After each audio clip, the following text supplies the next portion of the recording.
Lisa Raitt is the Deputy Leader of the Conservative Party of Canada. Peter Julian is the Finance Critic and House Leader for the New Democratic Party. Look, let's start with what we've seen in the House of Commons. I don't recall in recent memory a time when we've seen this, Lisa Raitt, where the opposition, the official opposition, walks out of the House in protest during a budget speech because of the SNC-Lavalin affair. What was the purpose of that? What's the message you're trying to send? Well, I think what we're highlighting, it is remarkable that we did it. It's extraordinary. But the situation we find ourselves in with SNC-Lavalin corruption case is extraordinary in and of itself. When the Prime Minister shut down that Justice Committee this morning, he shut down the last way in which the public could see what was going on, or at least have a chance of seeing what was going on. And they determined that they were going to shut it all down. That was their decision.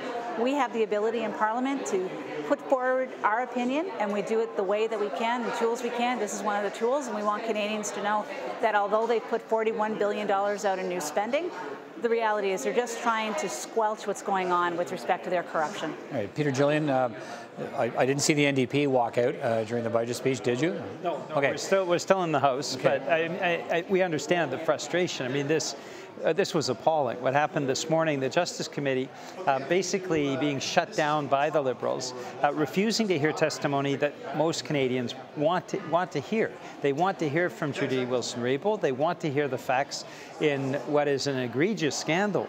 And yet the Liberals, while at first playing a little bit around transparency and saying that they wanted to hear the truth, have really been trying to shut things down. And I think Canadians want to hear what the truth is. That's why Jagmeet Singh has been calling for a public inquiry. We need to hear the truth about this. Okay, so what happens now? So what happens now is we have question period tomorrow. You walked out to the House Commons statement. Conservatives are back tomorrow. Yeah, because this is just a show. This budget was just a show to try to get people off of the fact that SNC-Lavalin corruption scandal is a real issue, and it's a serious issue. We'll go back to the House tomorrow. We'll go back to question period tomorrow. We'll be asking the Prime Minister questions on this issue. And his responses are going to be, why aren't you asking me about the budget? Well, the reality is that we're staring in the face an incredible case of political corruption, and we need to get to the bottom of it, and we won't relent until we get to the bottom of it. And they should just get used to that now, because that's the way this is going to go. All right. Peter Julian, let's talk about the budget.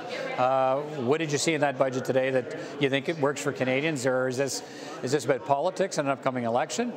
I know you say it's about a cover-up, Lisa Raitt. What did you see in this budget? Do you think works or doesn't work? Well, profoundly disappointing.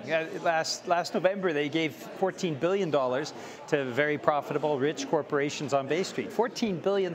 They did it with a blink of an eye.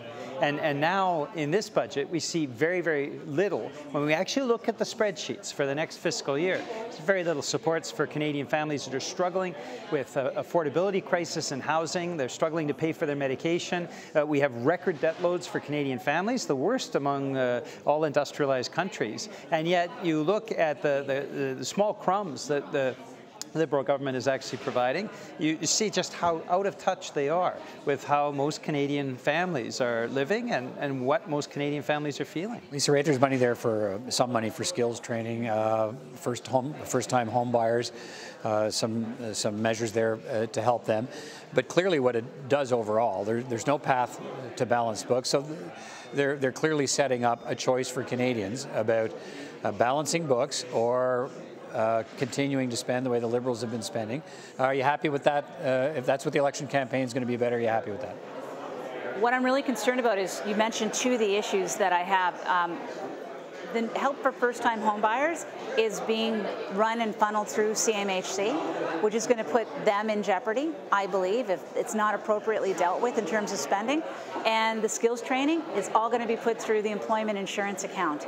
And that eventually ends up being higher premiums for small businesses in this country. So while they're making these announcements, the reality is that those costs are going on the backs of small business and people who have mortgages in the system already, and who end up paying if there's a problem with CMHC and loans defaulting. What do you make of this first-time home buyers plan?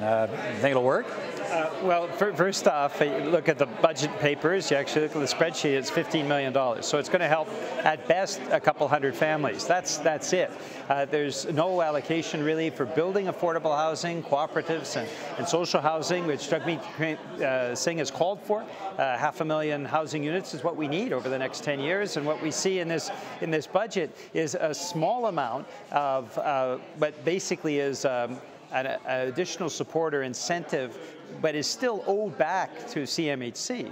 And that incentive will help a couple hundred families. That's what I mean when I say the federal government has been giving billions of dollars to Canada's richest corporations, but very, very little to help seniors living in poverty, to deal with families dealing with childcare crisis. All of these other problems that Canadians are living through, this government just seems to be completely out of touch. All right, thank you for your quick comments on what's been developing today on a very interesting budget day in Parliament Hill. Lisa Raitt, Peter Julian, thank you. Thank you. Thank you.